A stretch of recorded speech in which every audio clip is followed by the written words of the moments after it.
The Daily Mail doesn't have the best reputation among Americans. It's incredibly entertaining and has really big pictures and big headlines. It uses a lot of big words, like especially all caps. Top story on thedailymail.com. A fifth grader at prestigious Washington, D.C. school attended by Sasha Obama and Denver man 40 are the first American victims to be confirmed dead from the Sri Lanka Easter Sunday terror attacks that killed at least 290 people. We can't have a news story in the West that doesn't focus in on one or two people out of a bloodbath that consumed the lives of hundreds. I mean, it's no fault against you or anybody who might prefer to see a human interest story, if you want to call it that, through the lens of a perspective that you recognize or maybe can better identify with. But it's still a little bit silly. I mean, this was a massive terrorist event, and they found one white guy, and, somebody who wasn't white, but at least went to school with somebody who was the child of somebody who used to be president, so that's good. Nancy Pelosi tells left-wing Democrats she will not move to impeach Trump yet. As she jokes, she's all for impeaching Attorney General Bill Barr in the wake of the Mueller report. So, she's appealing to her constituents. She's apologizing to them. She's using humor as a spoonful full of sugar to let the medicine go down, because she was never going to be able to impeach Trump, but she wants it to be known that maybe there's somebody still there who might be able to be impeached. It's just nonsense. She was never going to have the power to impeach Trump because she already knew in advance, because she has major intelligence agency ties, that they didn't have anything, and they knew they didn't have anything from the beginning, and there's just no question about that because they've been sucking up all of this data. They knew whether or not there was anything completely compromising on Trump from the get-go. I mean, they were surveilling him from the time before he was president. In fact, probably for decades and decades before he was president. They knew everything about him.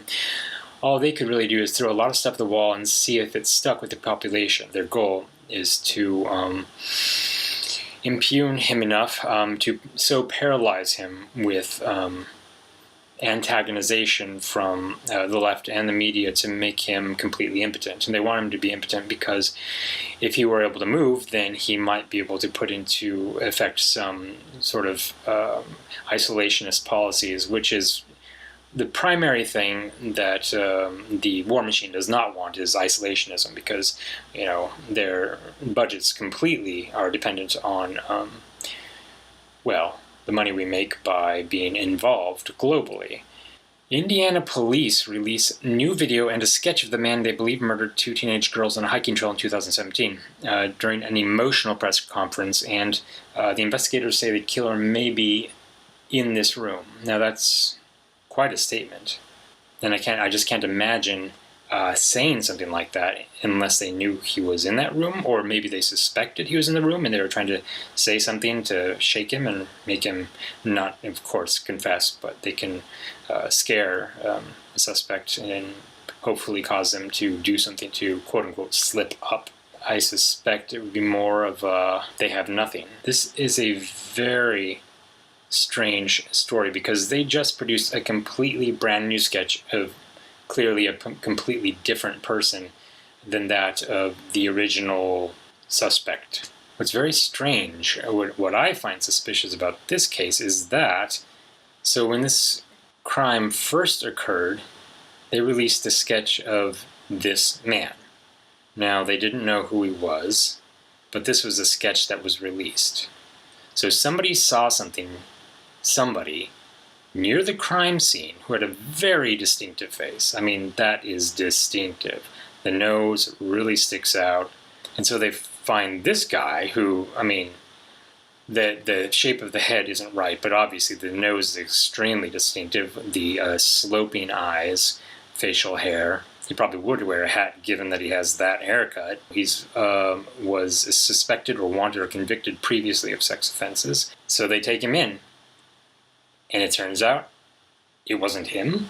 How did they get a picture of somebody who would presumably commit such a crime at the scene of the crime, get a sketch of him, apprehend him, and then, something like 2 years later, come out with a completely different sketch of somebody who looks nothing like him, some completely other person.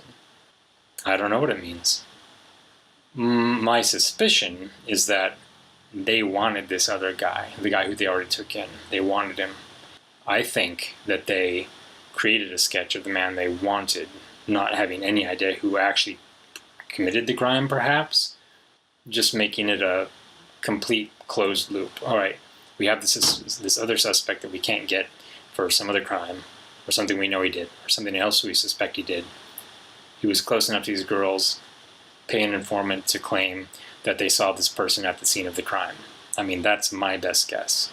And maybe they were hoping that he actually was complicit in some way, but then it turns out he just completely wasn't. The point is that they have an incredible amount of liberty, leverage, and power to be able to force a suspect. And that is alarming. Melinda Gates bonded with Bill over their love of puzzles, won his heart by beating him at a math game, and gave their kids her maiden name to hide their 100 billion fortune. They revealed. In other words, they're summarizing the content of Melinda Gates' new book. Daily Mail does that a lot.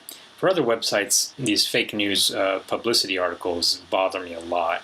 If I respected Daily Mail, or anybody thought Daily Mail was anything but a joke, I would also probably be irate as well. But you come to Daily Mail expecting it to be trash, and you will be rewarded. I think that's good for today.